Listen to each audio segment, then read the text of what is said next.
वडाळी भोई येथे आमचं मोरे परिवारातील घरचंच लग्न होतं. विलास आप्पा आणि आपण पोहोचलोच होतो गेटवर.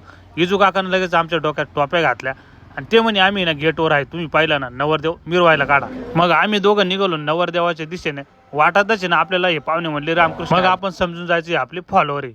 मग अशा पद्धतीनं लय फॉलोअर भेटले. पण पाहिलं ना नवरदेव घोड्यावर बसून दिला आणि कलावर राहिलं. म्हटलं सांगा रे तुम्हाला कोणचं गाणं लावायचं. तर जय हरी माऊली रामराम मंडळी. नदीकाठी असलेली झाडं, दृश्य, मंदिरं, असं निसर्गरम्य वातावरण ना तुम्ही कमेंट करून आम्हाला त्या नदीवरचं आहे. तर मग आपले मित्र कारसूळचे सोमेश्वर वाघ माऊली आणि आपण आहे ना निघालो होतो. तर इथं या पुलाचं काम भर उन्हाळ्यात ही नदी तुडुंब पाण्याने भरलेली आणि ह्या नदीमुळेच आमच्या शेती क्षेत्राची मोठ्या प्रमाणात भरभराट झाली. रावसाभाऊचा फोन आला तर मित्राची गाडी आणली, तुमच्या पंपावर पेट्रोलच भेटलं नाही. म्हटलं आलोच पेट्रोल घेऊन. मग अशा पद्धतीने पेट्रोल वगैरे दिलं. तो म्हणजे नाही धर तुझे पैसे लगेच परत घेऊन टाक.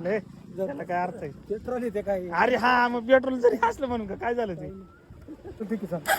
रावसाभाऊने पेट्रोलचे पैसे ना लगेच देऊनच टाकले. इकडे दुकानवर आहे ना आपल्यावाले चांदोरीचे फॉलोवर ते म्हणे तुम्हाला फक्त भेटायचं होतं, पण त्यांनी आता आपल्याकडे अस्मिकाची सुद्धा खरेदी वगैरे केली. आणि जराच वेळाचे ना शिरसगावचे सुद्धा आपले फॉलोवर आले होते, त्यांनी सुद्धा आपल्याकडे प्लॅन्टॉनिकची खरेदी केली. मग या सर्व फॉलोअर मंडळींना आपल्याकडे फक्त व्हिडिओ बघून खरेदी करायसाठी येतात. मग सर्वांचे आभार वगैरे मानले.